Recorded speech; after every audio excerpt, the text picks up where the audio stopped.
So good morning and welcome everyone. I'm going to share a bit of a little PowerPoint with you now, just for a brief introduction. I know we do have seen quite a bit of us who have generally followed us over the years. I see some new persons as well. And so today, I would like to welcome all of you for joining us. It is indeed a pleasure having you with us today. My name is Nikelia Gregor-Karai. I am a technical specialist in soil and water management with IICA. My colleague who supports me on this initiative is Dr. Chani St. Martin, international specialist in soil and water management. I'm based in Dominica. He's based in Trinidad. Of course, he's from St. Lucia. And this year is in particular a great milestone for us. I see we have someone from Ghana with us. Thank you for joining us all the way to Ghana. And so it's a great milestone for us this year as we are celebrating 10 years of the CCRAF. Many of you would have been following us over the years. We would have met some of you in person. And so this year we do have a lot more in store, and we'll provide more details on those at the end of this session. So thank you for joining us. Of course, just as we go through the session today, you could put your name, your country where you're from, or even your organizations. Please keep your mic on mute to reduce the disturbances as our presenter presents throughout the session. Please feel free to, show your camera. I would like to see faces, not for persons to only see. So when I come to your country, I will see you and I can say hello to you, so I know the face. During our Q&A session, you have the options, to raise your hand and to ask your questions. While, you can put your question in the chat. We love the interaction. We love the various accents. So we would really love, you open your mic and speak and that we see your face. This session will be recorded and it will be uploaded on our YouTube platform, which I will share after the session. Of course, we do have several social media platforms. We have our website, so you can scan the QR code and you can follow us so you can keep up to date for the events that are coming up. And so for persons who are new and for those of you who may have forgotten, this is a quick refresher for you. So the key objectives for the CCRAF is that we look to share knowledge of resilient agricultural practices. As we know, there are several challenges that the agriculture sector is faced with. And so we need to build the resilience of the sector, and that is one of the key objectives for us. Of course, we need to have persons come together. So we're looking to build a community of engaged actors at the regional level. We can learn a lot from each other, and so we look to strengthen that community spirit. Important is collaboration. While we come together, we need to build and strengthen that collaboration, share that knowledge. And so we want to enhance our collaboration, and we have been doing pretty well at that. And we are definitely looking to improve on those. But very important for us, I know many times we say we're talking. But key for us is translating all that knowledge we share so that they can be implemented in the field. So we're looking to translate that knowledge to the action on the ground where it is needed so that we can build the resilience that is required. And so with that, today we have with us our special guest today, Dr. Muhammad Ibrahim, and we felt it very fitting as we celebrate our 10th year anniversary. He is the Director of Technical Cooperation in IICA. So IICA, outside of our 34 member state countries, we have 7 hemispheric programs, and so he's the director of those programs. And so as we celebrate this milestone, we felt it good to not just bring him in to give 1, 2 little remarks and then disappear, but to share with us, that knowledge he has as it relates to mixed farm and agroforestry systems and silvopastoral systems, that practical sides of things. And so our agenda is pretty simple. We want it to be interactive, as I said. We want you to ask your question. The forum is for you. And so today is basically the welcome and introduction by yours truly. And we'll have our presentation by Dr. Ibrahim. He'll give you a few words about himself and we will delve into the presentation. We will then have our open discussion, and we'll have a wrap up from myself and Dr. St. Martin. We are the core team that put together the initiatives of the CCRAF. So upcoming for the year, just to prep you, we have, as I said, we have the rebranding of the CCRAF, and we also have the CCRAF on the road. As I said, very important for us is translating the knowledge to action. And so this year, we launched it at Caribbean Week of Agriculture last year. And this year, we are going to be on the ground in some of the countries, and we'll definitely be looking forward to meeting some of you and engaging with some of you in person. And so we'll provide more details at the end. So please stay with us. And so with that, I would like to pass on to Dr. Ibrahim to take it away, give a little about himself and get into the presentation. So while he's getting into sharing his screen, I am going to share with you a little baseline poll so we can get an idea of your knowledge on the topic at hand. Thank you, Dr. Ibrahim. All yours. Good morning. Well, good afternoon. What is your time zone? First of all, let me thank Nikela and Dr. Cheney St. Martin for organizing this important session and meeting to discuss an important theme. I was asked to make a presentation on mixed farm and agroforestry systems, looking more in the context of resilience and looking at how do you look at the food systems. So I will make a presentation. I don't know what's it.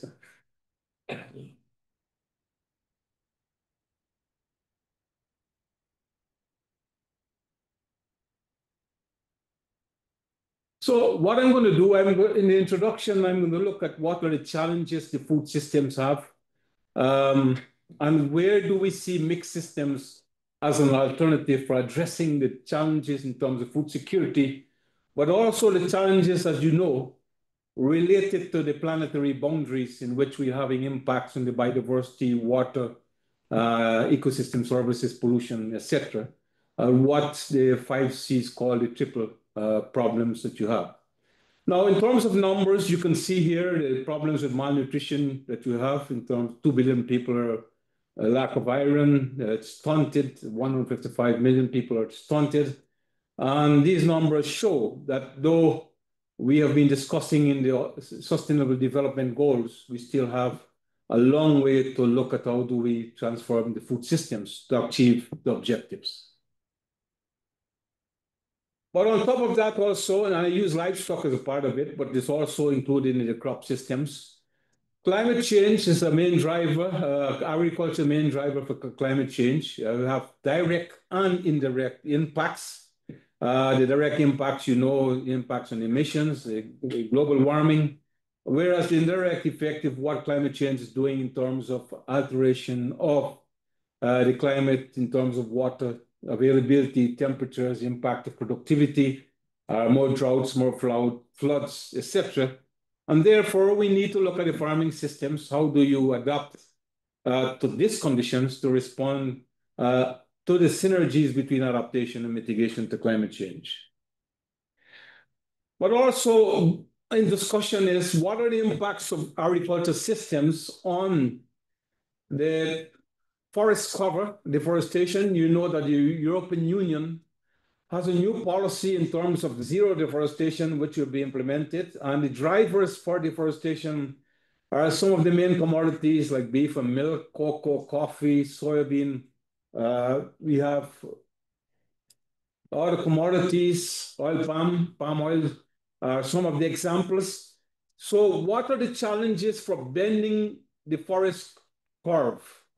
That's a challenge also where we see the importance of agroforestry systems and also mixed farming systems to address these issues which are under discussion. So what is being proposed by the Eat Lancet report, and this is something I've been in discussion with the colleagues, of how do you reconfigure the food production or food system so that you address the problems of climate change, you look at the problems of biodiversity, while at the same time looking at the nutritional needs of people, food security and nutrition, And there's a lot of emphasis on the consumption of meat because of the emissions of greenhouse gases, consumption of milk, and more in the interest of consuming more vegetables, more fruits. And therefore, we need to look at how this configuration would work in terms of transitioning into the traditional, into more mixed systems and more diversified systems. So these are the numbers in terms of how much more vegetables we need to produce, more fruits. And you know the Caribbean is well positioned to producing more fruits and vegetables, as well as globally in terms of the tropical environment that we work on. I still think there are good conditions for increasing the productivity of those. So the question is, mixed farming systems is a crop focus or livestock focus integrated crop livestock with other enterprises like agroforestry. And you have the benefits in terms of nutrient cycling, pest and weed control, risk diversification, looking at the prices, for example, coffee here or cocoa, where you look at prices and how do you mitigate price, reduce in price. Improve soil health and biodiversity. These are some of the benefits that you get from the mixed systems that we are working on. And also what we want is to have more genetic diversity, looking at the agronomic traits for breeding, stable yields, and increased adaptability of the conditions that we're working on. And what we need to do is also, how do you rescue more the indigenous or local crop species developed that already have more adaptive traits, but also of high nutritional value, more adapted to problems with pests and diseases, but also in terms of the nutrient or soil status, in terms of more adaptability to the local conditions, in terms of marginal soils, etc. So how do you look at rescuing these genetic materials that we have and seeds integrated in more agrobiodiversity and using agroecological approaches for planning?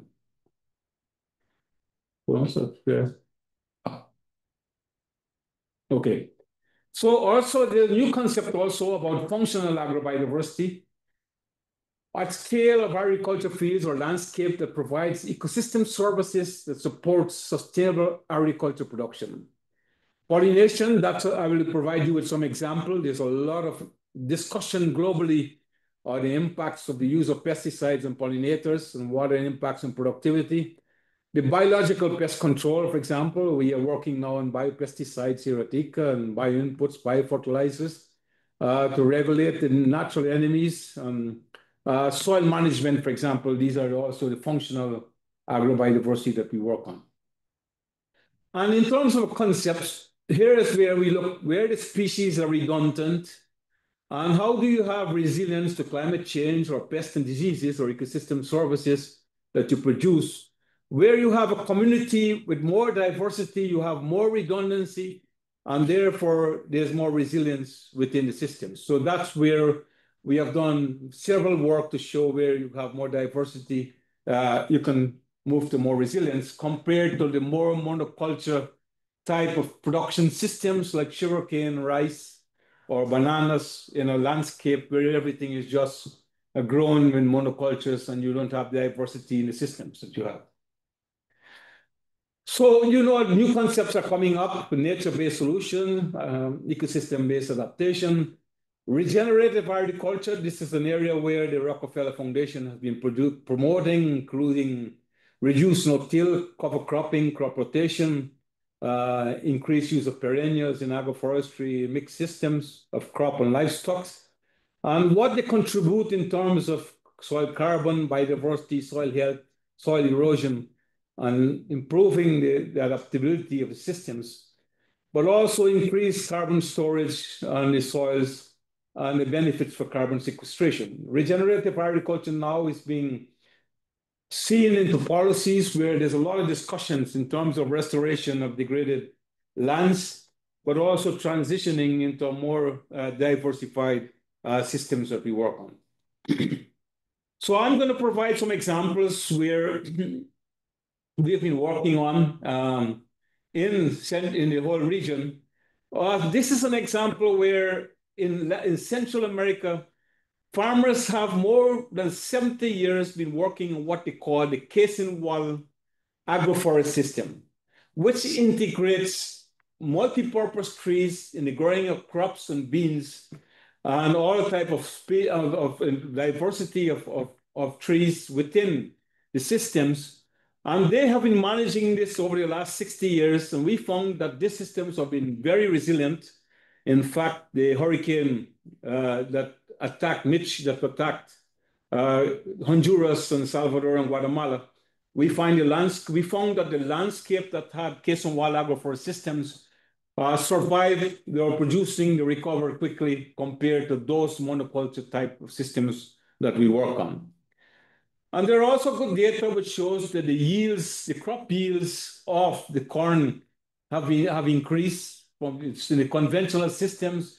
They were producing 0.6 tons, whereas in the case of wild, between 1.5, 2.5, up to 3 tons per hectare of yields that we are having.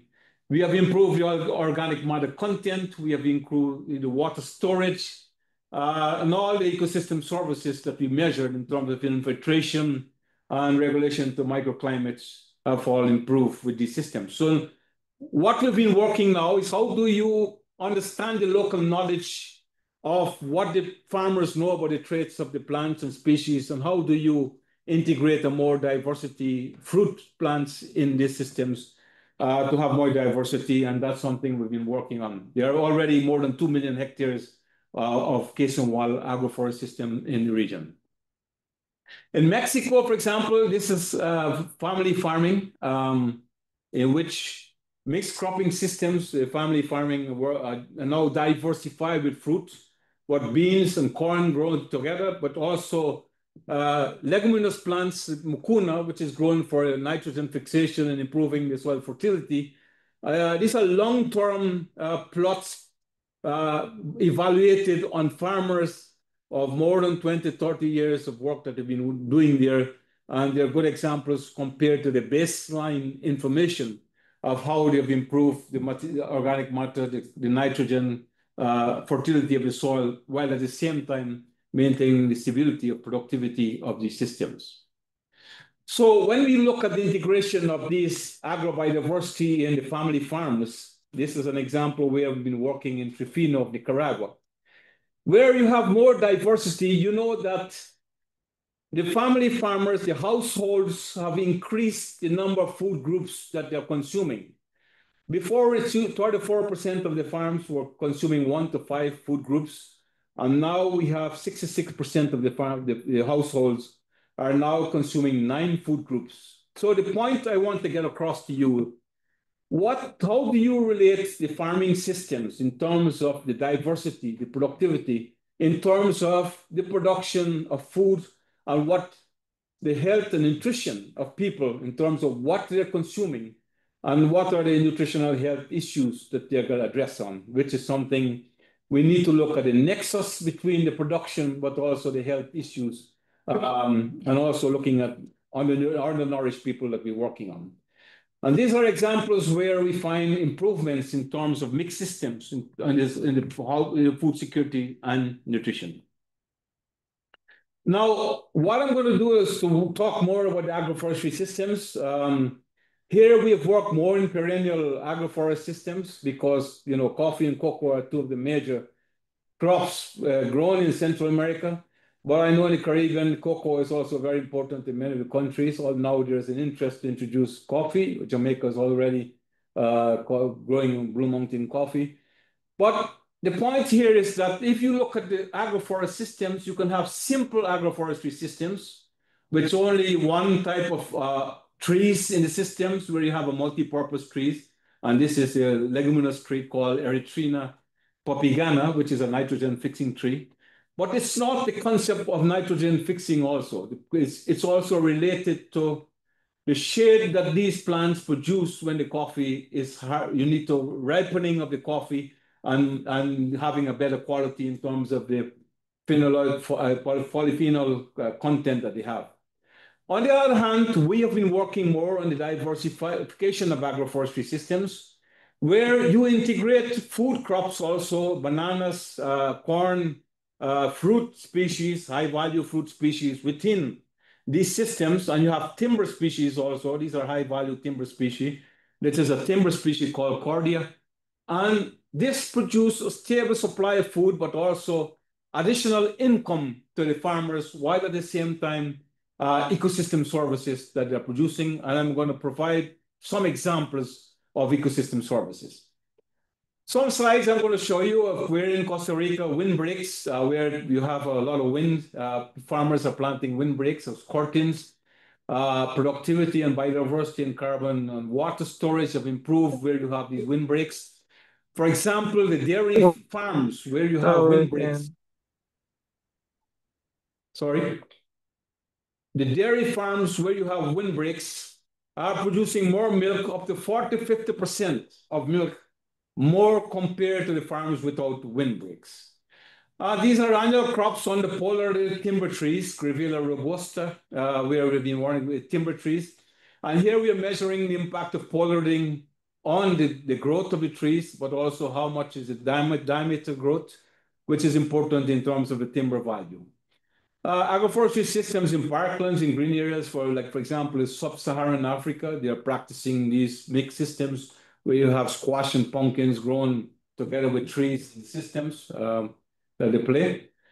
On the more arid and semi-arid systems, regions, here is where agroforestry trees play an important role of supplying forage for the goats, for example.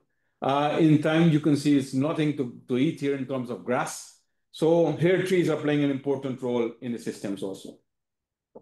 So when we look at the typologies of the agroforestry systems in coffee and cocoa, these are the different typologies you've seen, sometimes with coconuts, with timber trees, with bananas, diversity based on the objectives of the farmers. So when you design the farming systems, what are the objectives? What are the markets? How do you plan the systems to look at productivity and complementarities of the systems, or understanding the trade-offs that you're going to have in the systems? And this is very key for understanding.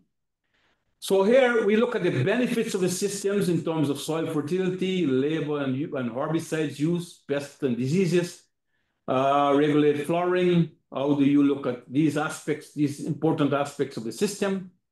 What are the benefits to the families in terms of productivity, labor, the cost, the income, yields, the financial risk? That's very important. And what are the benefits to the environment in terms of carbon, biodiversity, water, and potentially additional benefits from certification, improved prices, biodiversity-friendly coffee or cocoa or corn or beans, or payment for ecosystem services. So this is where we have looked at a more systemic approach in terms of evaluating the system. And having a multi-product approach for sustainable cocoa or coffee, you improve the policy for legislation to promote tree planting and utilization in cocoa and national forestry laws, for example. So here I'm going to show you some examples where you can see in these diversified agroforestry systems, you have here zinc and iron. These are the deficiencies you see frequently in some of the households. More proteins, vitamins, folic acids, when we look at the diversity of the systems of the agroforestry systems. And this here on the right is the monthly production of fruits for the families. So you can look at time and space. How are you balancing the nutritional needs of the households? Where will be deficient in terms of the food security and nutrition? And here is what we have in terms of the different plants that we have in the system, what they're producing in terms of the value. On the bottom here is the value of each of the systems for the conservation of biodiversity, the forest, the cocoa, the banana, plantain. And you can see they have relatively high values for conservation of biodiversity, which is something now in being discussion. How do you conserve biodiversity on agricultural landscape and where these systems are playing an important role? And on the right is to look at the above ground and the carbon stocks, where you can see carbon stocks have increased if you have more diversity and the differences that you have in the system. So this gives you a simple demonstration. What are the yields that you have in terms of coffee or cocoa? What is the carbon storage, which is being discussed in terms of the NAMAS, National Appropriate Mitigation Action for coffee or cocoa or livestock. And on the right hand on the top, where you have a more diversity of the system, we have a win-win situation in terms of yield, while at the same time producing relatively good carbon sequestration within the system. But also we have good soil fertility and maintenance within these systems also. So whilst I was working at CATI, we developed what we call shade motion. This is a tool, and you can have this, you can download this tool. It's available for planning, agroforestry, and mixed systems based on the objectives of the farmers, what is the status, and how do you look at the shade and what is required in terms of planning, the diversity of different trees. And shade motion is going to give you the projections that you have in time, productivity, the impacts that you have, and looking at what tree species you should use also in the planning. So this is how the tools can be used and applied for planning the systems. We have also bred new varieties of coffee. It's not only on the systems, but also in integrating hybrids of coffee that are more resistant to rust. The rust is a major problem for the coffee. It's devastated the coffee plantations in Central America. And these are more tolerant to rust, more productivity, but also the crop quality, what the consumers are looking at. You need to look at and understand what consumers are looking at. Similarly, in the cocoa, we have looked at new clones of cocoa or cacao, more productivity, the tolerance to diseases. Monilla is a main problem here for the cocoa production. The industrial quality, where we have got good value in terms of the industrial quality for that also. But also, as I said, pollination is another services we are looking for the mixed systems. And what we did over the last year was to measure what are the impacts of the forest patches within the production systems in a landscape in terms of the pollination and bees and productivity of the systems. And here we look at what are the productivity of the coffee or cocoa or melons or whatever, if they are close to the forest patches or farther from the forest patches. We find pollination were higher, the productivity were higher, and here the productivity was lower if the plots were farther away from the forest patches, because the forest patches are playing an important role for conserving the pollinators and which have impacts on the productivity. And there's a discussion about pollinators globally in terms of the impacts of the use of pesticides. And what we have done is to look at the economic impacts also. In terms of the net gain, if you're increasing the yields of coffee, they are having up to $35 per this 46 kilogram of coffee produced in the system. Now I'm going to spend some time to talk about silvopastoral systems, which I've been working for over the last 35 years. Because, livestock and environment is very important. There's a lot of discussion about the impacts of the cattle on deforestation, on degradation, on land degradation. And so we've been working more on silvopastoral systems to look at productivity of the systems, but also to look at mitigating the environmental concerns in terms of biodiversity loss, nutrient cycling, erosion of soil, and also carbon sequestration, etc. So when you look at the dry season, here in Costa Rica and the rest of the area where you have seasonal effects, the grass will normally dry off in this period. There's nothing to graze. The cattle is losing a lot of production. They're losing a lot of weight. Mortality rates are very high, especially if you have the El Nino effect. And therefore, farmers are losing a lot into that. So what we've been looking at, how do you use more fodder trees? I've seen the youths who are here from the Caribbean has a keen interest in understanding more of the use of fodder trees. When you have a dry season, how these fodder trees play an important role of mitigating the deficit that you have during the dry season, producing more forage. Fruits play an important role where the cattle is eating fruits or forages, maintaining a stable productivity during the year and mitigating this shortfall of forage, which is very important. So these are the concepts we have developed in terms of the dry season feeding using that. We have developed a large database, and we have more than 500 of these tree species that we're working, tree and shrubs, in terms of the value, the productivity, the water use, and what are the impacts on the emission intensities. You see some of these trees when you feed the cattle, reduce the emission intensity from 2.2 to 1.1 kilogram CO2 per kilogram of milk, which is a good benefit that you have when you consider that livestock is in the global discourse in terms of the impacts of the global warming and what's happening here. So these are examples where we evaluated the trees in terms of what are the regrowth capacity in terms of when you pollard these trees and how much forage in terms of the quality, the productivity, the stability of production that you have.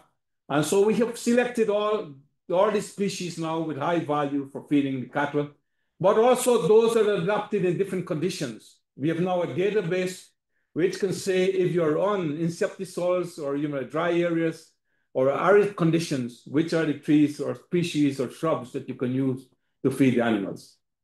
But also of importance, if you're in arid or semi-arid conditions, water scarcity, and I think water is going to be a challenge if you look at countries already like Antigua, which I visited recently. We have a problem of water scarcity, which is going to affect agriculture production, is going to affect the systems.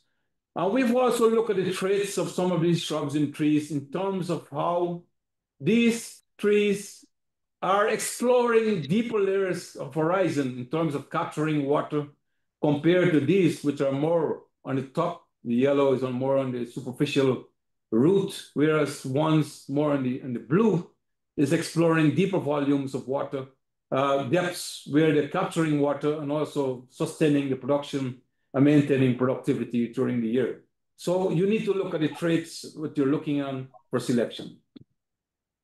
These are examples where now farmers are maintaining a lot of these trees like Acacia pinnulata for producing fruits. They produce more than 20 tons of fruits with a crude protein content of 20% of crude protein. You can see the cattle here in the dry season where there's no grass. It's in good condition. The body condition is very good. The milk yields are good. And these cattle are feeding on the fruits that are falling from the trees. But also, But also we have measured the productivity, the carbon. A lot of the farmers are using this plant for carbon, producing charcoal. But also they are using, these trees are playing an important role for conservation of biodiversity.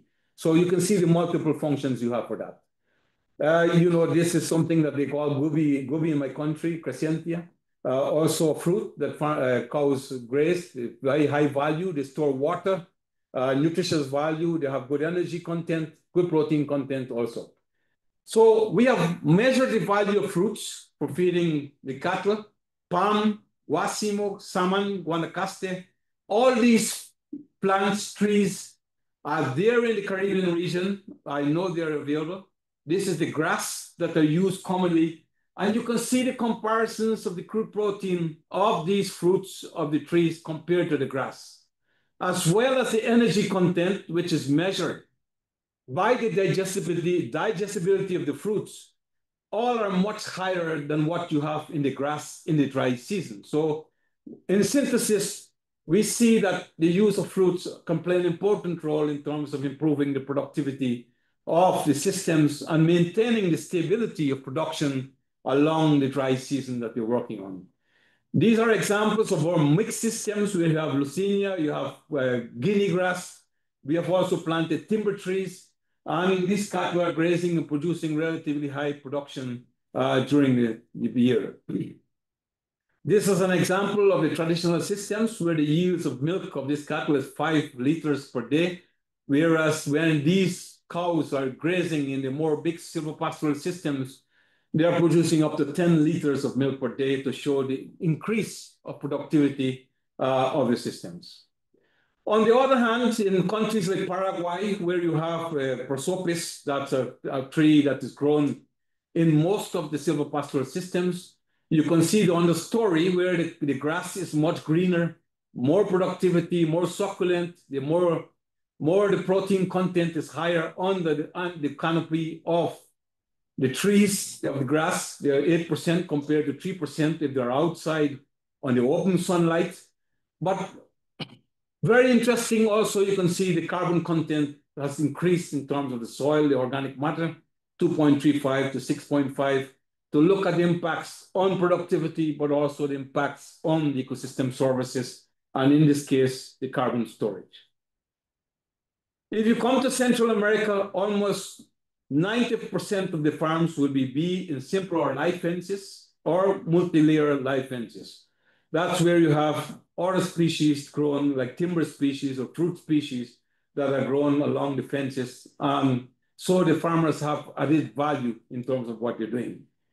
But also, you know that in climate change, the temperatures are increasing. We have already seen a problem for heat stress, where cows you have high mortality rates, productivity are lower, increasing in temperatures up to 2 or 3 degrees more or higher in some cases, are having impacts in the productivity on consumption of the cattle.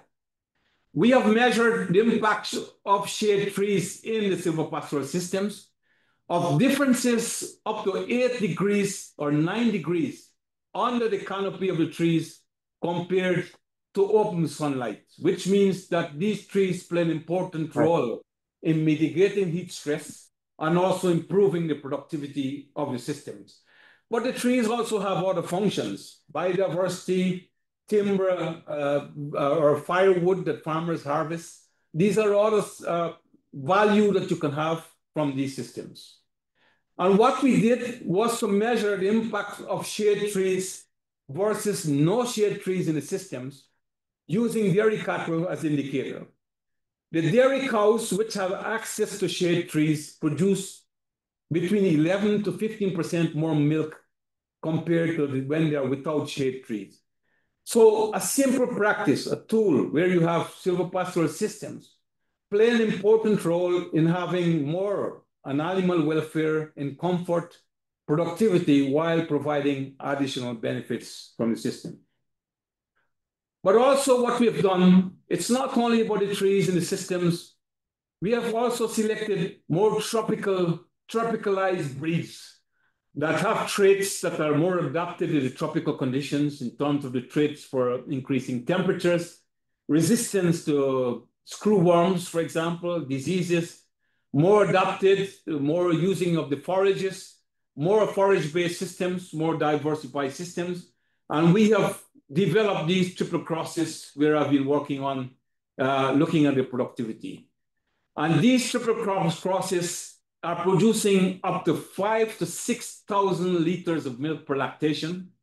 And here on the right, you can see that the emission intensity in terms of methane, nitrous oxide, and carbon emissions have decreased 4 kilograms of milk that you produce because of the emission, the intensity, the more productivity of a system. So when we look at the more carbon neutrality of a system, we do see that using a system approach with silvopastoral systems do allow you to look at carbon neutrality of the systems and looking at more productivity, while at the same time having multiple benefits, biodiversity, for example. This is an example of Brazil in Embrapa. You know, Embrapa has been working on integrated crop forest systems. This is eucalyptus, this is brachiaria. They are also planting soybean with grasses, with grazing, with different time. And the productivity of these systems have increased the mitigation of more than 10 megatons of carbon per hectare per year they have captured in the system. And so you can see these alternatives now they're scaling up within Brazil, but also in many countries. This is an example how they're planting the trees and where these cattle here in the zone, comfort zone, because the outside sunlight, the temperatures are high. They are now taking the shades and they are producing more milk or beef. So basically in this system, you have impacts in terms of the value for ecosystem services, value for productivity, nutrient cycling. And these are all examples in terms of what the system approach we're using in terms of the cultural provisioning, regulating, and supporting services when you look at more diversified systems.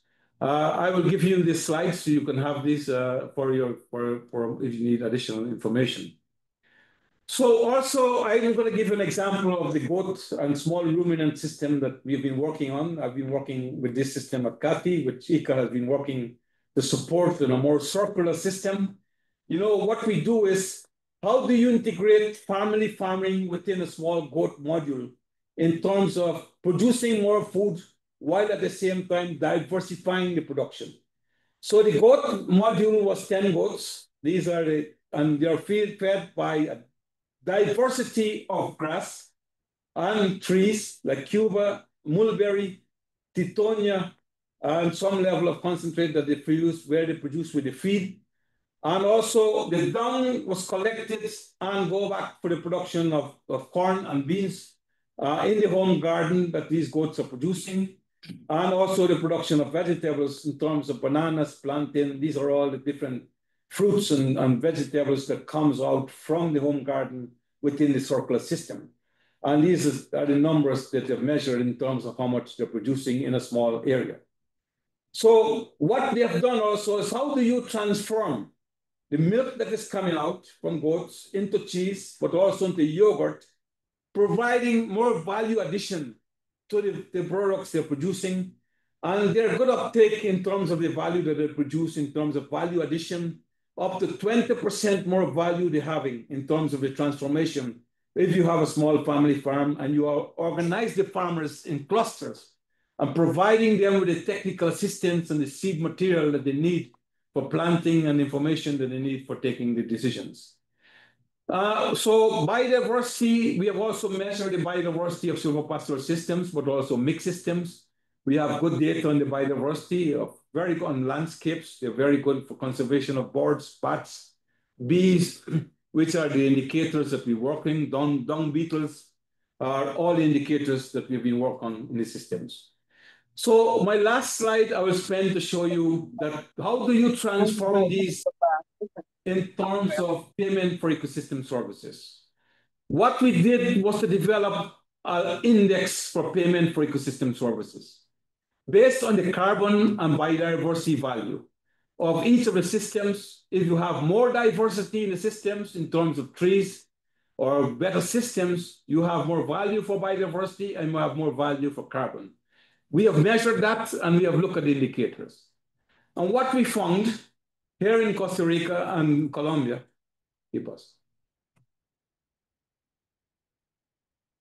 sorry, we have some problems with it. Okay. So what we found is that we tested a hypothesis if payment for ecosystem services will be an incentive for farmers to adopt these technologies, what we're discussing. And this graph is showing you the control farms are in blue and the green are the payment for ecosystem services. On the right hand here is all the good practices that you have for payment for ecosystem services. So you can see that with payment for ecosystem services, farmers do adopt better technologies to integrate trees and more mixed systems on the farms compared to when they don't have payment for ecosystem services. And now also, we are working on what they call the NAMAs, the policies for looking at how, at a national level, they were going to have policies for promoting more sustainable and mixed systems in the livestock systems. Looking at productivity, methane emissions, carbon sequestration, biodiversity, and water. And these are looking for policies, looking at silvopastoral systems at scale, but also establishing the metrics for monitoring and evaluation of the indicators that we're going to use. And what we found, based on the carbon neutrality, farmers can use part of the land for natural pastures with trees, or improved pastures with trees, or live fences, or forest plantations, or commercial forest plantation. These are the percentage we have seen based on the discussions that we had with farmers. So you move to carbon neutrality and having productivity of the farms. So now at a national level, the Honduran government is scaling up the knowledge that we have developed in terms of the innovation and science and technology that has been developed in the mixed farming systems on the livestock. But very important is the economics of everything. These are silvopastoral systems in terms of year in the current practices, and these are the silvopastoral systems. You can see that it takes up to 4 to 5 years for the farmers to gain income. And the first 3 years, you need to look at the investment costs that you have for offsetting the investment and capital investments.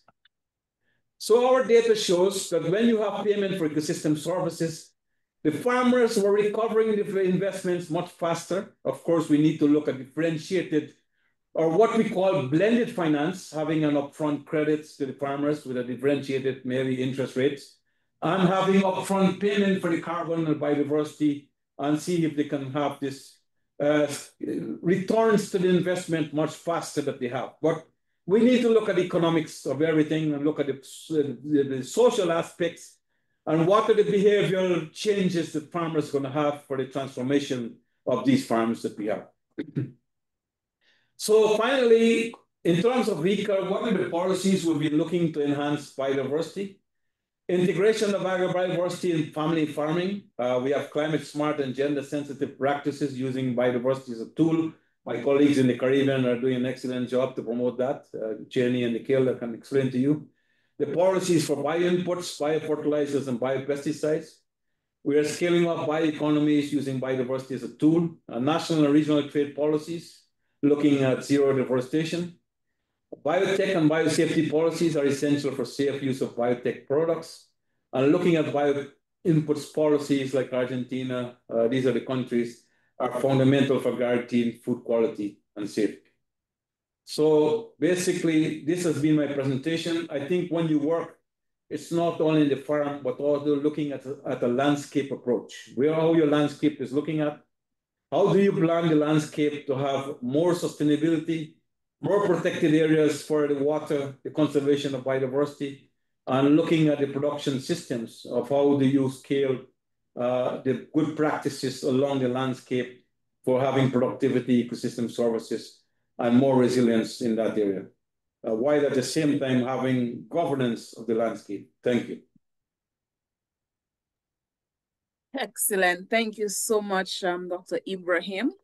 We did get quite a bit of information in there, and I'm sure we do already have questions coming in.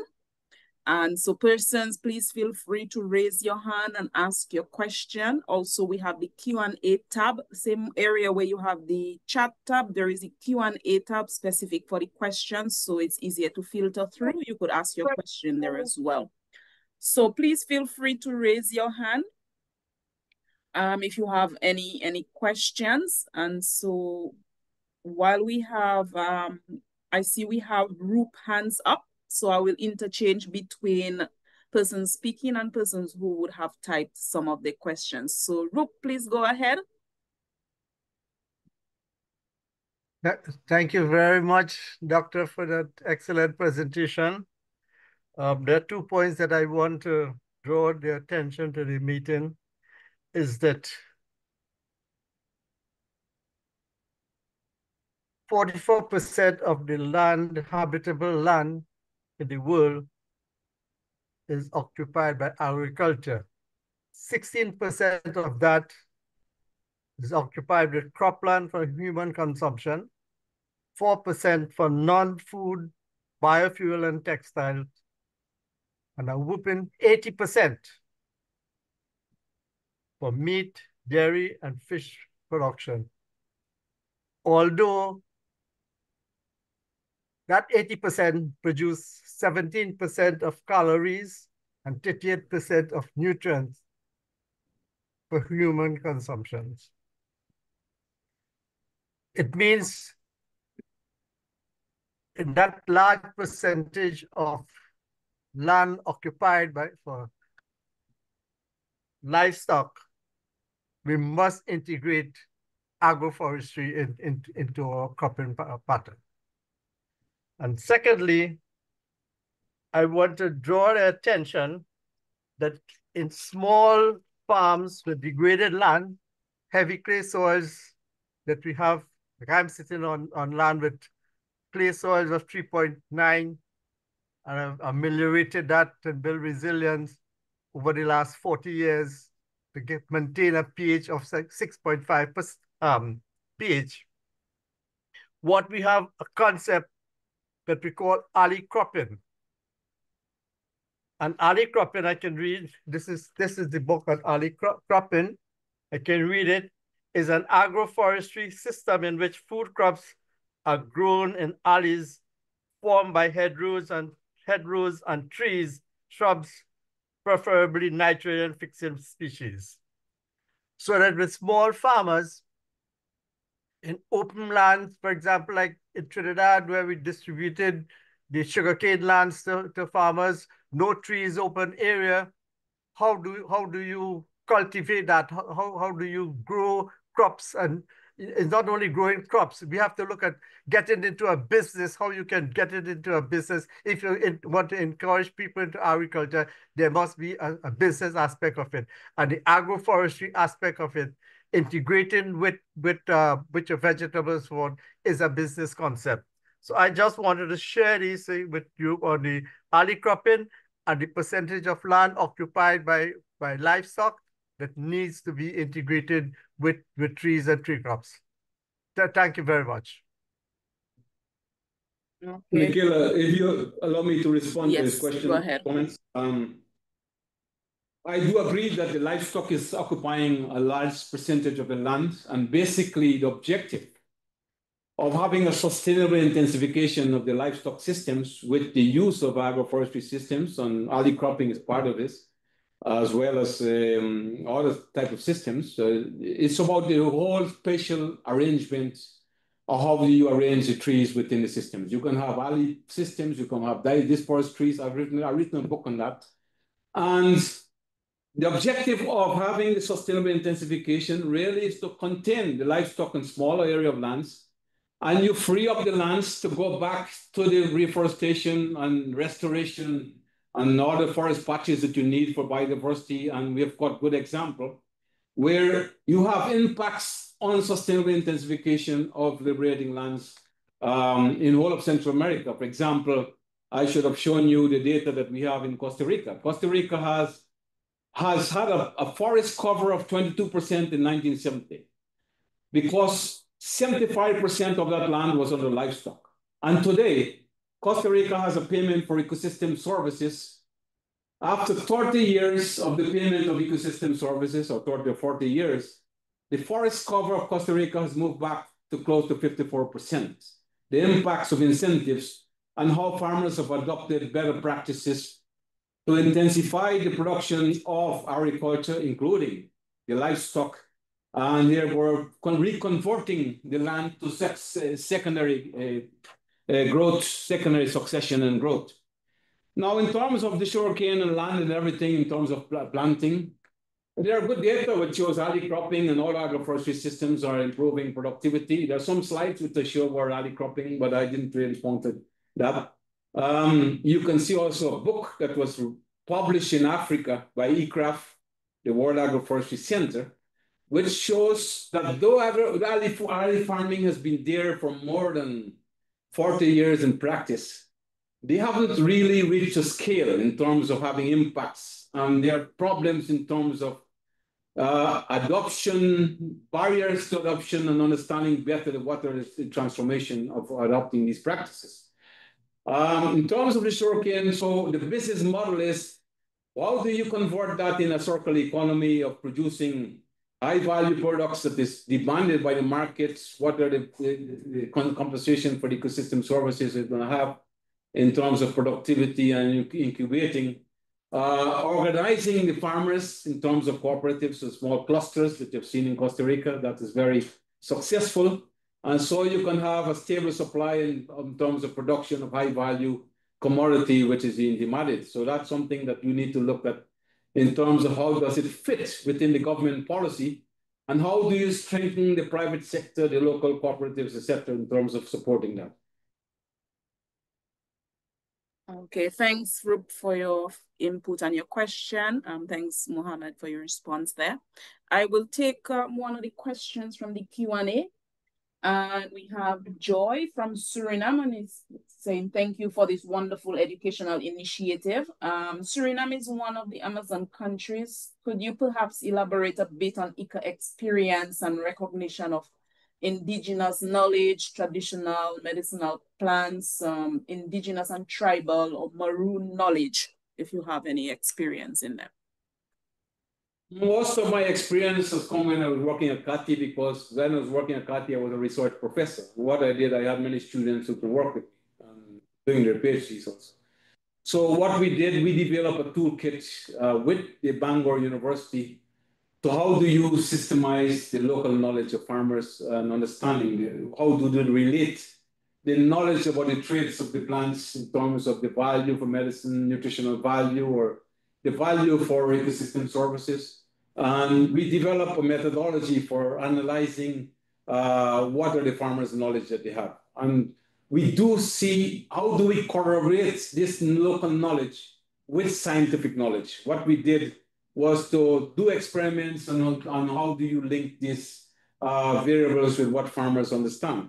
And we do see that farmers have knowledge in terms of what are the selection of the plants and trees for growing in marginal soils, or for firewood, in terms of the density of the plants, in terms on how much smoke they give in terms of because many of the farmers are cooking using many of the trees and shrubs for firewood, and how do they relate that to that in terms of cooking and the value, etc. So there are good database, good information. We can provide you with that information in terms of local knowledge. Mexico, for example, and some of the countries are good advances in terms of the indigenous communities that have been working on the forest ecosystems in terms of what plants, medicinal plants they use, etc. Okay, excellent. So we will have Valma. Valma, go ahead.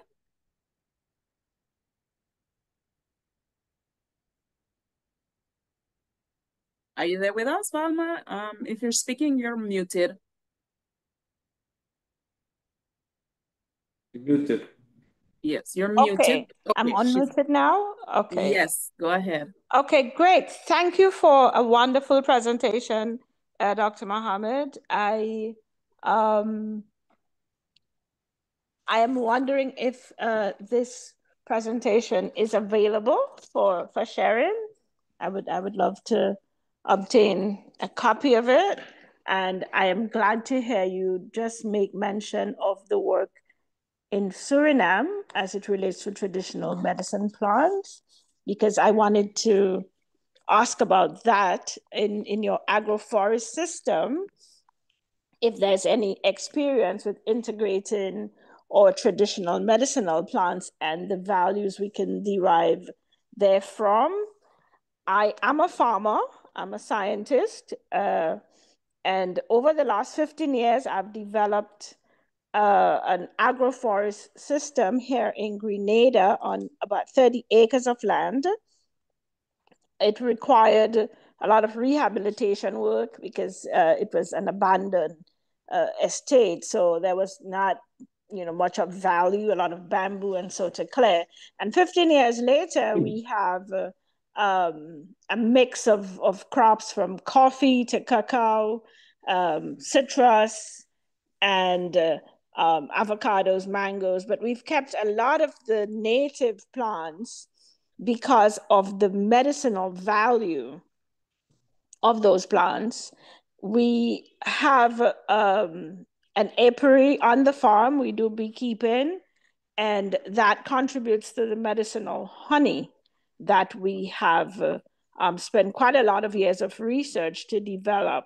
So our agroforest system hinges heavily on the pharmaceutical value of the system. I wanted to ask, what is your minimum farm size that you would put into such a model where you are looking at all those benefits, or are you looking at aggregates over an area? Because one of the things that I find is that we have so many small farms here in the Caribbean, and specifically in Grenada, where we've had the dismantling of the plantation system post-colonization. So one, is there a minimum farm size? And in terms of value added and bringing the enterprise to the farm, that vertical integration, I know you talked about milk and yogurt and that kind of stuff, but are there more examples for doing agriculture system types where you can have more vertical integration and adding value so that the farm enterprise is profitable and sustainable? Thank you so much. Okay, Nikhil, can I respond to that? Yeah. Yes, please go ahead, Okay. Mohammed. So, well, very interesting, your comments. I think there's a lot of documentation in terms of medicinal value of native species, be it shrubs or plants or trees, and we can share that information with you in terms of the value for diabetic control or control for diarrhea and all type of problems that people have. One of the plants that I've worked on, which is not a native species here, is the use of mulberry. Mulberry, we started to work with mulberry for feeding goats because of the high value, nutritional value that it has. But recently, you can find already that China has been producing mulberry tea because of its property of lowering the sugar level in the blood. And also we look at the varieties of mulberry in terms of how much control you can have for that. One of the things you would have to be advised in terms of the medicinal value and the pharmaceutical value, for example, is what are the intellectual property rights you're going to have and how you're going to have royalty, because we have seen some problems in that where the big pharmaceuticals go in and get in everything, but the community, there's benefit sharing mechanism for that is not well defined. In terms of vertical integration, yes, there are good examples. I use goat milk as one example because small ruminants, I know is a good one for the Caribbean. But also there are several examples with beans and bananas or whatever they produce on the farms of how do you articulate this and having arrangements with the markets to having the supply, stable supply in terms of quality and processing and producing to get that to the markets. In terms of farm size, look, we work on technologies that are scalable. Farm sizes in the region here varies. You can have 1 to 2 up to 4 hectares, but also you have medium-sized farms that are much bigger, 40 to 50 hectares. One of the things I should have mentioned in this presentation is what are the opportunities for improving the home gardens. I still think that the home gardens have more potential in terms of looking at food security and nutrition.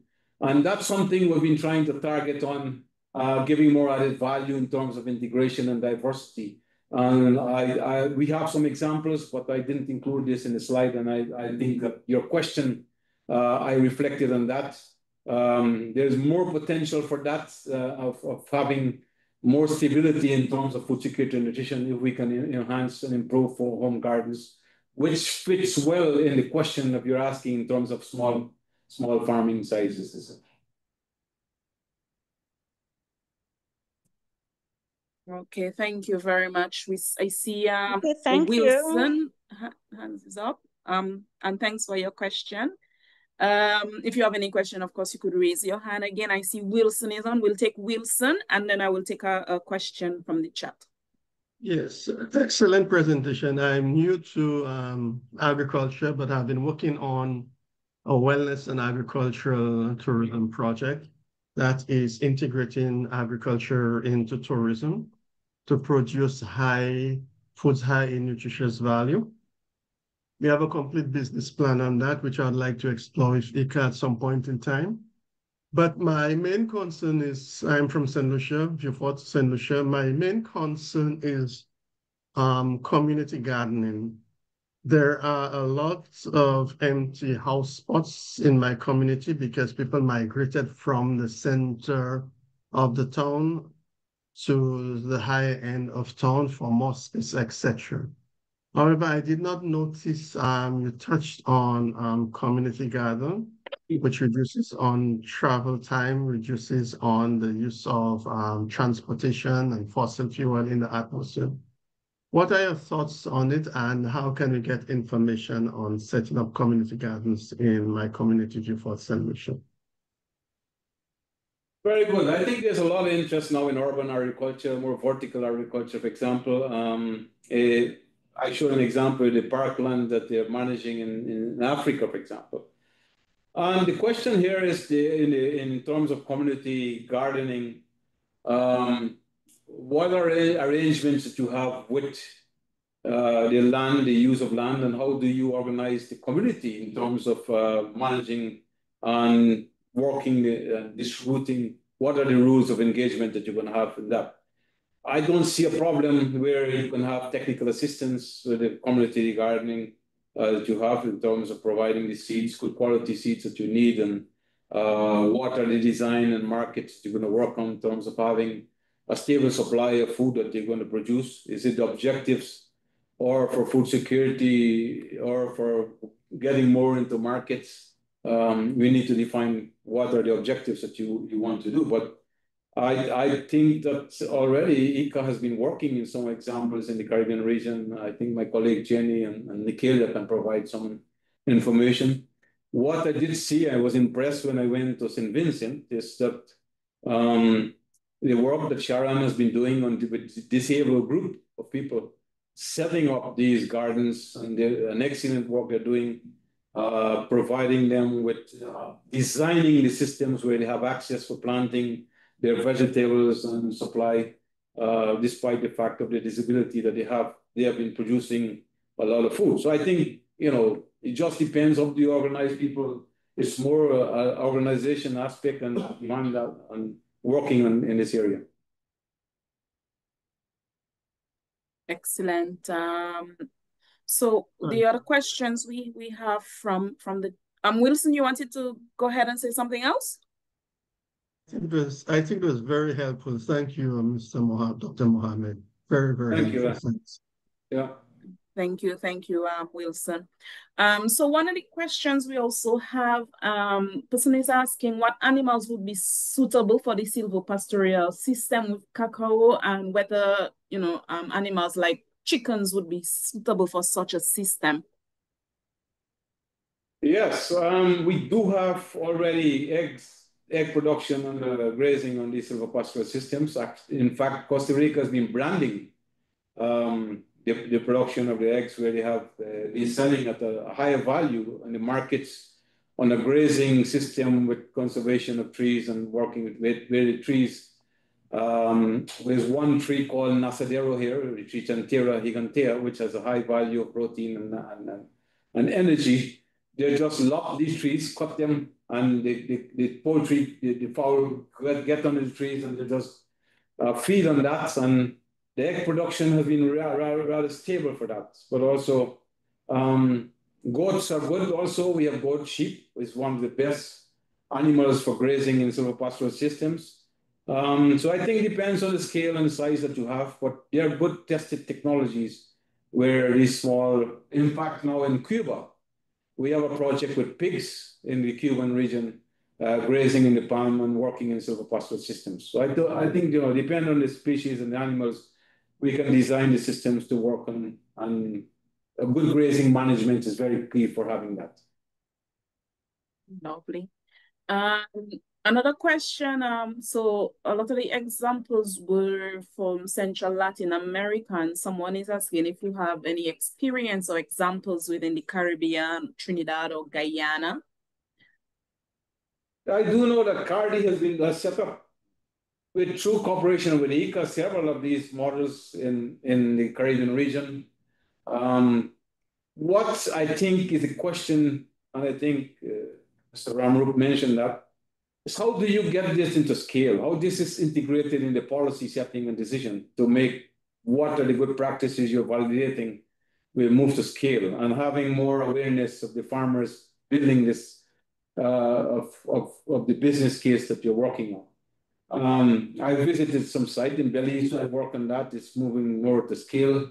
But in the Caribbean, there are more opportunities now for working to scale up that.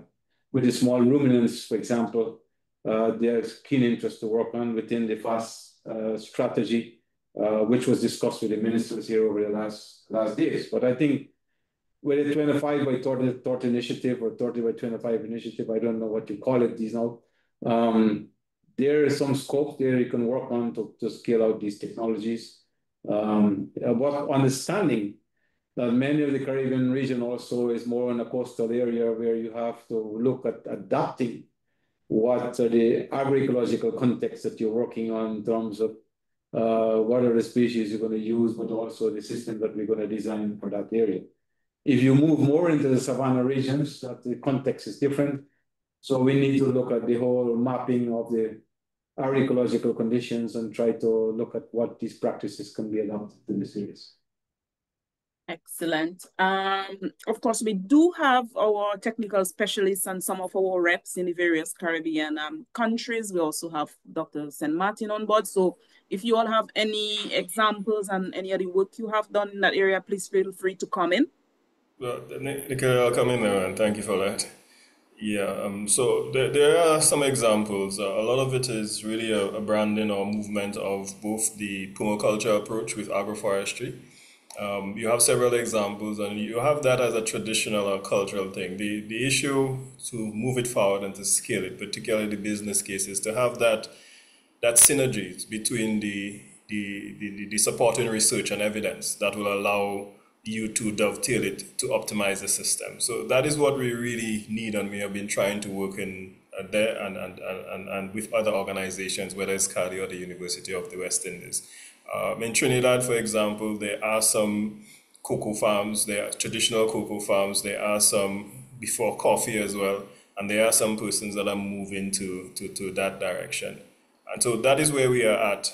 Again, what would be a sound initiative going forward, and we have been working on that, is to really ensure that that is backed up by the engine of the evidence so that it is feasible and the business case is strongly presented. Over. On the case of one more thing, on the case of the backyard farming as well, we would have done some good work on that, and we are always, because of IICA's history, we are always looking to see how we could, again, strengthen these systems and get the movements in the community. One case in point would be in Grenada, where we launched the Backyard Farmers Network. It's a very good network that started going. I think one of our most present members were actually supporting that right there, and we look to continue that through our office in Grenada. I think Gregory Del Sol is also there. So definitely we are there to support these initiatives. Over.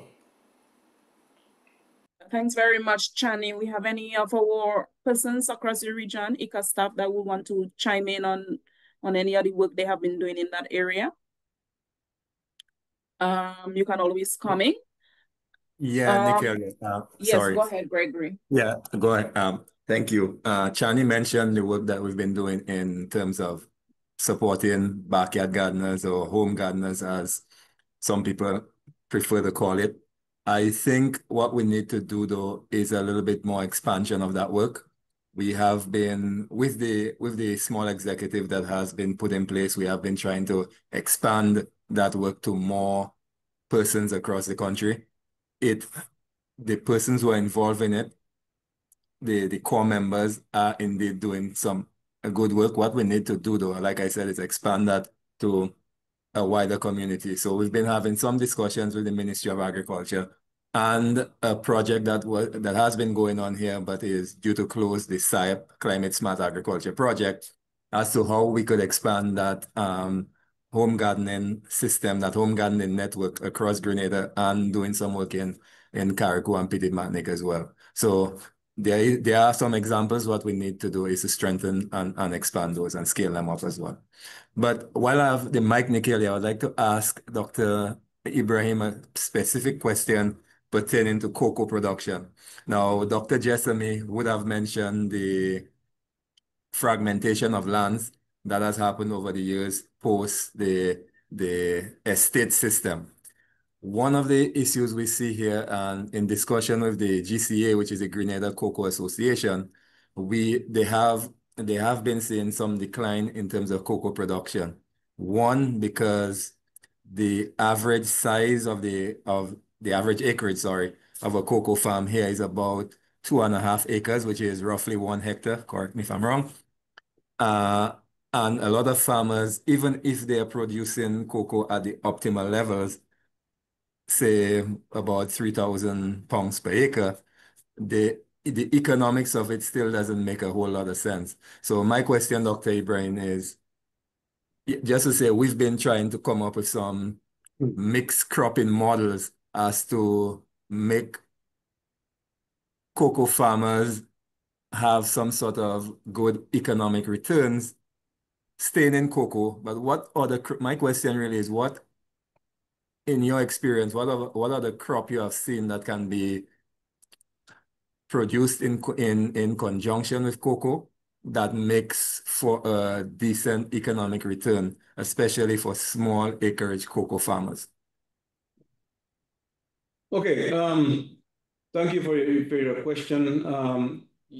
For your information, your minister is visiting Kati today. Kati has more than 60 years of experience working in cocoa and improved systems in agroforestry systems, has published a lot, produced a lot of innovation and technology. And I'm sure that he's going to discuss about the cooperation that Kati can provide to Grenada in terms of, on the region itself, in terms of improving the agroforest systems with cocoa. And I think there's some interest for coffee with some of the countries where Kati also has one of the largest collection of coffee and cocoa in the world. Here, the question of what we've seen in Costa Rica, farmers are growing high-value fruit trees in the cocoa plantation with additional value, high-value timber trees in the plantation also. So you will have to see where you're going to have immediate returns, because timber is going to take some time to produce in terms of the fruits and values that you have. They have bananas, they have other high value with bananas, but more of the Creole banana, which is having a value, certified value in the market, in terms of not being using pesticides for the production. And there are other values that they've used in terms of the crops that they plant in the cocoa. The forests, we have improved the productivity of the cocoa with the new clones that we've selected, more tolerant to Monillia, which is a disease, and more productivities. And today, I think the price for cocoa has increased a lot, because you've seen in the Ivory Coast, there is a scarcity, and the price for chocolate have gone up. The demand for cocoa has gone up a lot, which is triggering farmers to get back into that. On top of that, you need to look at the additional crops that have been grown, and I can provide you with some information that is generated here. But of course, the local context, for whom are you producing? Who is going to be the market? Is it the tourist industry?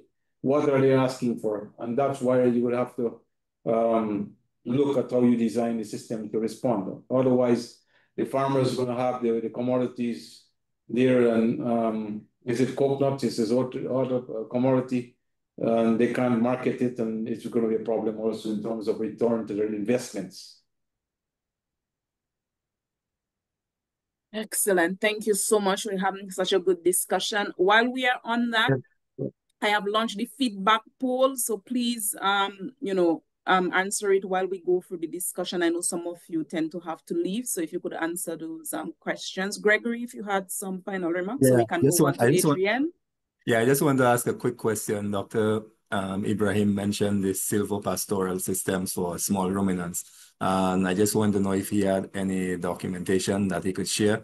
The reason I ask, we're working with a small goat farmers association in the parish of St. Patrick, and creating that circular economy system using small ruminants is one of the things we want to expand on. So if he had any documentation that he could share on that system, would appreciate. Thanks, Nikelia. Yeah, Greg, we do have a lot of documentation we can share with you on the small ruminants, be it for meat or for milk, and also the modules that we use, how you integrate it.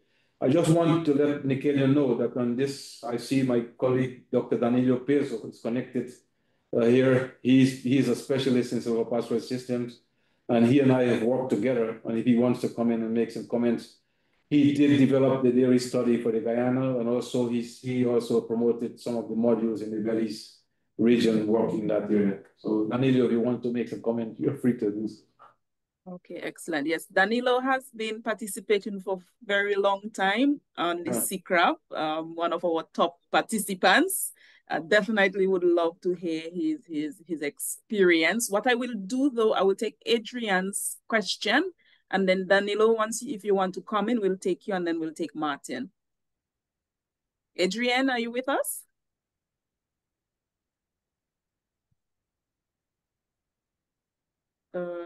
If you're speaking, Adrian, we cannot hear you. Yeah. Okay, so while Adrian probably sort out his mic, Danilo, you wanted to chime in on any addition in terms of your experience with those various systems? Yes, I'm on. Lovely. Hello? Yes, we could hear you. Go ahead. Yeah, this is Adrian. Oh, this is Adrian. Okay, we're hearing you now, Adrian. Yes, go ahead. From the Commonwealth of Dominica. Lovely. I mean, that's a very good and interesting topic on agroforestry. I've been involved in it now for the past, since after Hurricane Maria. I've received a lot of benefits in the area of stabilizing back my soil. Also, when there's flood, the trees slow down the water and my soil remains there. But what I didn't hear anything about pruning, because pruning is very, very important for agroforestry. This is something that I realize in the Caribbean. People are pruning their trees. So I'd like to receive some information about pruning.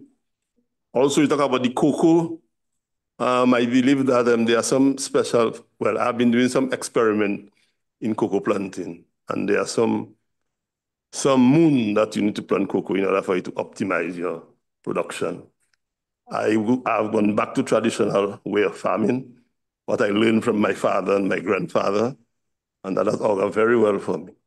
Number 3, I would like to see small farmers across the region, especially in the Windward and Leeward Island, if you could have like a network, so we could share information and we could see how we can encourage one another to continue to see how we can do things that will be able to sell and produce to the market and also add value. Thank you very much.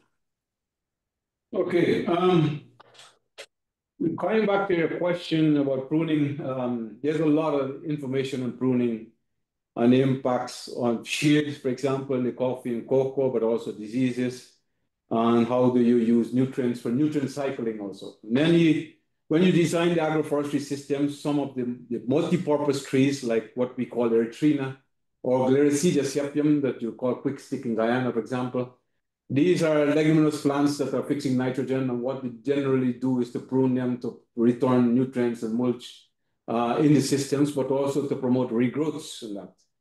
But depending on the time of the harvesting and ripening of the coffee, depending on the crop that you're using, farmers will retain the shade for that time, and they prune strategically after the harvesting or the time that they do that. So there's a lot of information in terms of pruning. But also we've been looking at pruning in timber trees also, and what are the impacts on the growth of the timber trees in terms of the diameter. And there's one slide that I did show where some places they're pruning these timber trees that we work on.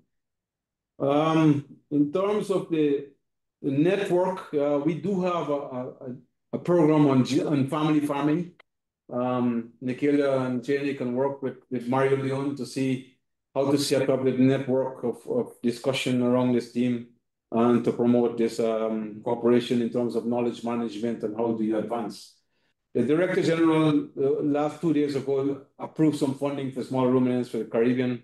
I'm not sure if you're aware of that, but perhaps you can see some of these agroforestry models might be some of this work that you want to do that. Excellent. While we're there, Banis, if you could reach out to Sharon in the IICA office, she put her email in the chat so you all could reconnect. Thank you for your experience that you shared and your question, and thanks for the responses so far, Muhammad. I will take another question from the chat before we move on to Daryl. The person wants to know, is there a role for vertical hydroponics hydroponic farming within those systems? Yes, there was vertical hydroponic vegetable cultivation already in Costa Rica. I've seen in the Caribbean also some example where they're working on vertical hydroponics for vegetable cultivation, etc. I haven't seen much in the agroforestry. How do you promote this integration of the trees within the agroforestry systems? But of course, the hydroponics for other crops and vegetables have been tested, and already there are good examples that they're working on. Yeah, but that's more in a protected environment, and also with aquaponics, it's been. Yeah. Thank you. Daryl, if you're with us, you could go ahead. Yes, good morning, everyone. Morning. Dr. Mohammed and colleagues, thanks for putting on, I would say, a very informative session, right? My question would pertain towards, I think you made mention earlier of the availability of a program on, it is CATI or Katie's website, with respect to, I would say, that allows aiding in some sort of spatial development of this kind of mixed agroforestry systems, right? Is that generally what would be the function of that, I would say, program? And is it something that's fully fleshed out with a database of plants and I would say even animals that you would that could possibly be, I would say, interact, and I think it's something that I would like to hear more on, because it also, I would say, would be able to be used as a tool, right? To kind of, I would say, share information within the region, particularly in the smaller island states in the Caribbean, right? Because as somebody mentioned earlier, is a bit different in terms of, I would say, the larger island, the larger states in Latin America, in comparison to the smaller islands. So I just wanted to get some more feedback with respect to the program itself. Yeah. Okay. Well, just for your information, CATI, which is a Tropical Agriculture Center for Research and Higher Education, is a sister institution of IICA. Both institutions work very closely. CATI with more focus on research and higher education, as well as training, and IICA focus on the policy, but also doing on the ground work, working in the countries. Now, CATI has a special program in agroforestry and ecological agriculture, and offers a master's program for people to go and study. But also they offer diplomas in agroforestry, food security, all these different disciplines. Specialized courses, which can go for 3 to 5 days on special topics like cocoa agroforestry or pruning or certification or management, etc. Now, in terms of the knowledge management, my colleagues here in Lithuania and China can mention to you, we also have what we call the Orton Library. And that library manages all the information that CATI develops. And it's available at free access to anyone. And you can access all the information that was published in agroforestry systems in CATI. Also, the tools, you can use the tools that they've developed in terms of designing agroforestry systems, planning agroforestry systems. All these tools are available online, and we can make that information available. Okay, we'll work together to package in some of those links and share after the session so persons can access these various resources. So before we take you, Chris, we will take a question from the chat. What advice do you have for cultivating in a secondary growth forest? Okay. There are good examples where they do enrichment planting of secondary forests. While the forest is growing, I've seen cases where they have introduced like shade-tolerant crops like ginger and other species that are more shade-tolerant here. And and they've been producing high value demands on that. In Guatemala, there's another crop that they grow in black pepper, but that's a different one to grow within these conditions. So you look at the understory and the growth and what the crops, how the crops is going to be more tolerant to these areas. There has been some interest also of introducing some of the flowers that are more tolerant to shade for exportation. That's an example of that. Okay, excellent. Of course, any publication that you may have, we can always package those and share after the sessions that persons can go through. Chris, please go ahead. If you're speaking, you're still muted, Chris.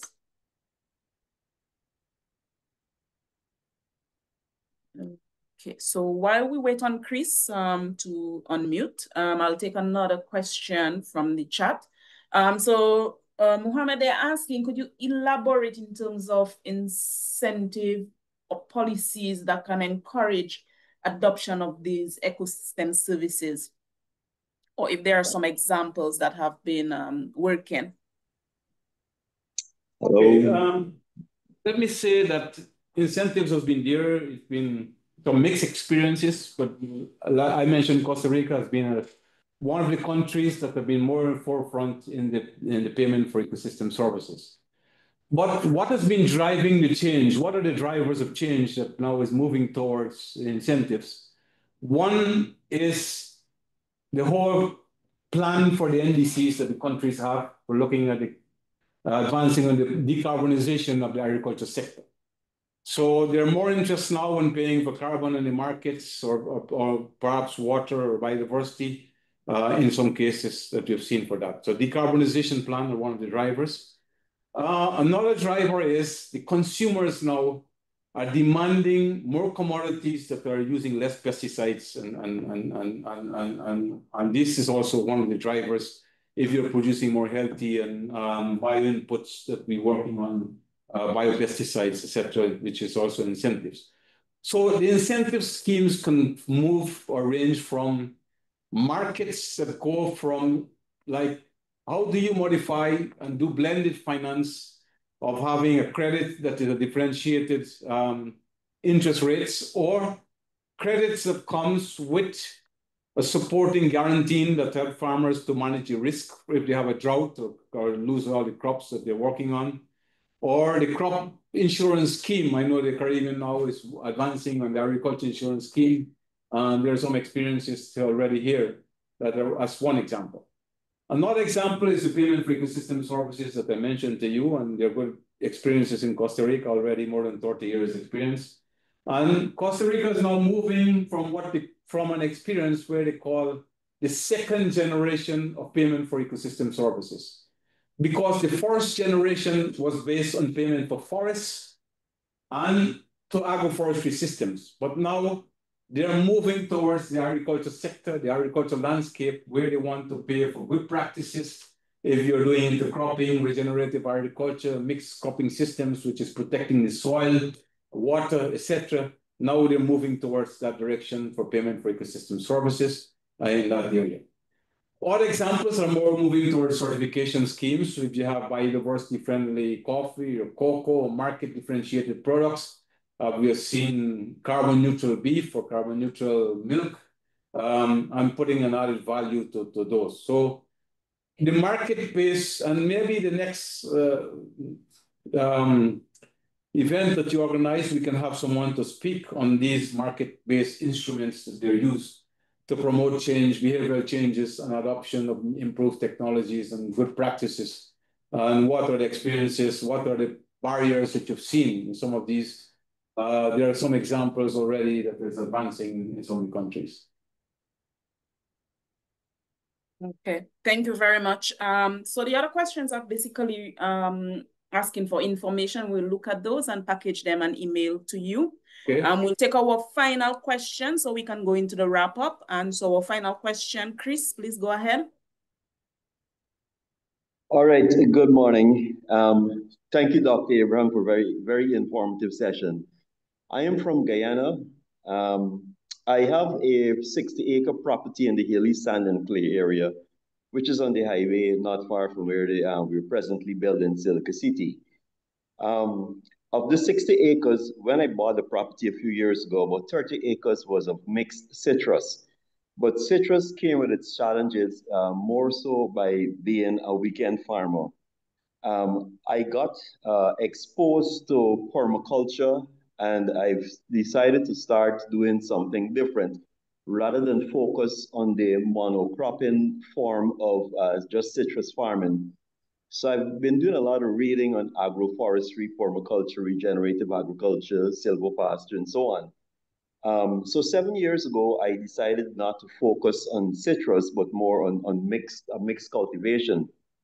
I know in permaculture, they say every hour of action should be preceded by at least 100 hours of observation. I didn't have the luxury of 100 hours of observation. So I went out and I got all the different types of fruit trees that I could possibly have laid my hands on. And I've noticed over the past 7 years that stuff like non-traditional crops like jamun, cashews, coconuts, and so on have been growing pretty well. But I have just about 10 acres that is secondary growth. And the question you asked, Nikhil, about secondary growth, that was my question. The land has not been cleared, and I do not want to clear it. However, I want to utilize it, quote unquote, beneficially. So I think Dr. Ibrahim would have answered with like cocoa and ginger and so on. But what additional advice would you have to share along those lines, rather than stripping the land to utilize it or occupy it beneficially? What should I look for to guide me as to what the land would produce meaningfully? Thank you. Good. I think first we need to look at regenerative growth. What are the densities of trees and whatever you have regenerating? There might be some high value trees that you have. You will have to see how to protect those trees. And also might be a good area for having some ecosystem services paid from what you're retaining. And based on that, I mentioned some of the shade tolerant trees, but if your interest is to put more jamun or cashew by doing enrichment planting and, cutting off some lines and introducing that for maintaining a more diversified systems, there are good examples. Already, we know that cashew has been, Belize, for example, there's a lot of production of that. Many countries are producing that with high value nuts and producing wine. And I visited Guyana a few months and I saw they were making jamun wine and all these different products. So,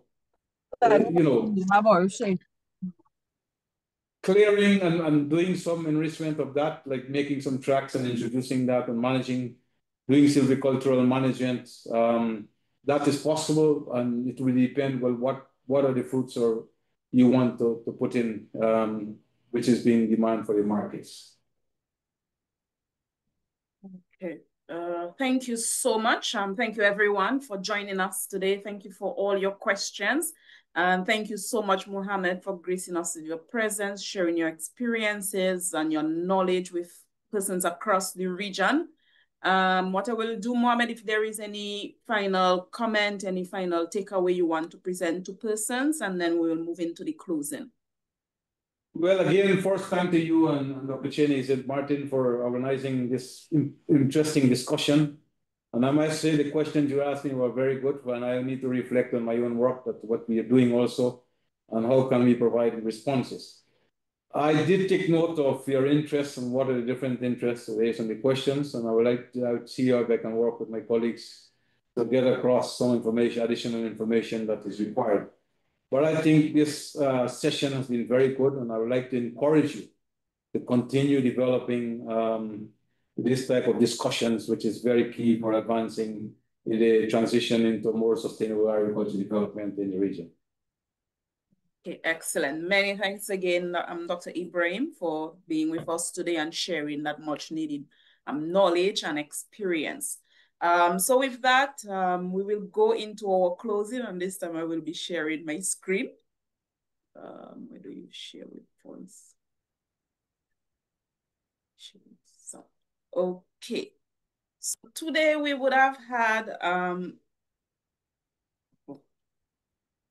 Dr. Ibrahim present to us on mixed farm and agroforestry systems, as well as silvopastoral systems. And as you notice, we are moving towards, going closely to mimicking the natural systems, okay? And so this is our presentation today. And so our next session coming up is we are looking at increasing yields using eco-friendly products and practices. And our presenter for that session will be Mr. Marcus Mike of Trinidad and Tobago. And is sorry, just need to mute some people there. Please be careful if you're on your phones, as you tend to unmute by mistake. And so we will have Mr. Marcus Maiko. He's an agronomist, and he is also the chairman of MIATAD in Trinidad. And so you can scan. I will also be placing the link in the chat now. I had placed it earlier for persons who would have had to leave. So please feel free to start registering, and I will be sharing more information on our next session as it relates to increasing yields using eco-friendly products. And that is scheduled for June 17th. Moving along, as we would have been doing in previous years, would be providing persons with a certificate of participation. Of course, we value your presence, we value your time.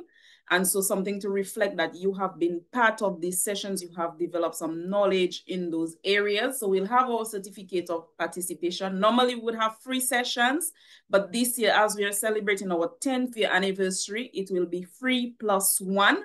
And so we'll have 4 sessions this year in our series. And of course, persons will be getting that if you attend 2 or more of the sessions, of the 4 sessions, only 2 or more of the 4 sessions.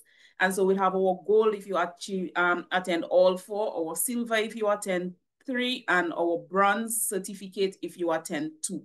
Last year was a great milestone for us. We had universities in the Philippines and universities in Guyana utilizing this certificate of participation as they saw the value in the content and the practicality of it, where students gained credits for some of the courses that they did at those universities, and we want to continue that trend this year. Just to give you a quick review of what we would have done, just that we can engage in some of the exciting initiatives that we had this year. Last year, we had our FreePad webinar series. We had quite a bit of focus on our soils and production. So we had Dr. Eudoxie speak to us on fertilizer use. We had Damian Ajoda out there in St. Lucia who spoke on nature-based solutions as well as soil and water management. And of course, in making decisions, data is very, very important, where we had Mr. Linroy Scott out of Jamaica speaking to us on data-driven farm decisions. We also had a special edition in terms of making climate action self-financing through viable EB and NBS livelihood and green businesses. And that was in collaboration with our Trinidad and Tobago office with the representative Diane Francis. So persons in Trinidad, you can reach out to the Trinidad office if there is an initiative that is happening that you'd like to be a part of. We were also part of the Caribbean Week of Agriculture, where we had 2 sessions on soil and water management. And we had a very long-standing participant, Miss Marcia Lord, who would have attended then 19 out of our 20 sessions from 2021 to 2024. And she was sponsored under the CCRAF to attend Caribbean Week of Agriculture. She sat on a panel. We had our distinguished presenter, Mr. Ajoda, who did 2 sessions for us, and we had a panel on soil management, soil and water management, and he did an excellent job. Both of them did an excellent job. And so with that, I am going to move into some of the exciting initiatives that we have planned. We are very big on, recognizing you, our participants, centers,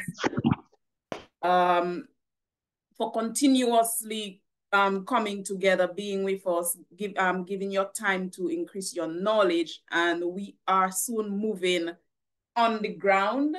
I mean, we'll be taking the planes, we'll be taking the buses, the vans, whichever mode of transportation there is, we'll be taking it. But firstly, as you know, the name of the CCRAF have been Caribbean Climate Responsive Agriculture Forum. I know many of you had said it's not only climate, affecting the sector, and we do agree with that, and we want to be more inclusive.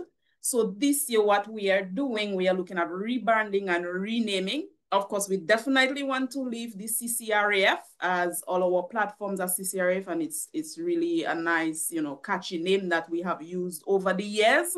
And we definitely want to stick with that, but we want it to be more encompassing and more broad, that it can cover more than just climate impacts on the agriculture sector. So you can please scan that. And with the acronym CCRAF, we are looking for you to propose to us a name that is all inclusive of the sector. And of course, we want you to be in that process. As we always say to you, the forum is for you. And so please fill out that if you have a good name that you want to propose. And then once we collect those names, we will then send a poll where persons can vote for their preferred name, and that name will become the new name as we celebrate the 10 years and we rebrand the CCRAF. So just to add a few more on that, I will ask my colleague Chani to come in, and then he'll share the rest of the exciting initiatives that we have for you. Well, thank you very much, and thank you, Dr. Ibrahim. Thank you, the community, the CCRAF community, definitely. Thank you for your patronage. Thank you for your interest over the year. I'm very, very excited because we're moving a little bit further. We have been doing some things in the field, etc. But this 10th year anniversary, we are going to be launching, and we have a small video on it, CCRAF on the road. Yes, that's right. That means we'll be coming to you. So all of the things that we have been hearing, we have designed a program that you not only heard, but will be coming to you, and you'll have your own individual banner. So we have, whether it's the Jamaican banner, I think we'll be piloting in Jamaica. And so we really want us to move that knowledge to the action. And so we would be visiting some countries. Of course, the louder you speak or vote, we may just go to your country. But for now, we will be going to Jamaica. So we have a little video just to show you what it is about and what we are hoping to achieve. We are looking for the partnership. We're looking to see you there. But just taking a little video, and we could speak more about it in the other sessions. Thank you very much.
Voila. So we are hitting the road. Definitely, we're hitting the road, and we hope to see you there, colleagues. So we're very excited about that. As usual, we really want you to be there. We want you to be part of it, and we are looking for our partners to help us so that we could do what needs to be done, the little bit that we could do. So we're really excited, and we definitely have some more stuff in store for you that we will be presenting in the other session. So thank you very much, colleagues from us, from IICA. It's really always warm, and thank you again for attending. Over to you, Nikira. Okay, thanks everyone. Thanks again, Muhammad. Thanks, Chani. Thanks for colleagues across the region, and thank you, our CCRAF family out there, for joining us. Please register for our next session, and any information that you need, please check our social media platforms. You can email us at ccraf@ica.int. We have a lot of information on our website, ccraf.iica.int. And thank you so much, and we look forward to further engaging and meeting many of you on the road. So have a great day, everyone, and we will be sharing the recording and the PowerPoint with you. So please look out for that via your email. So thank you again, and have a great day. Bye, everyone. Bye-bye. Take care. Bye. Take care, everyone. Bye. Thank you very much.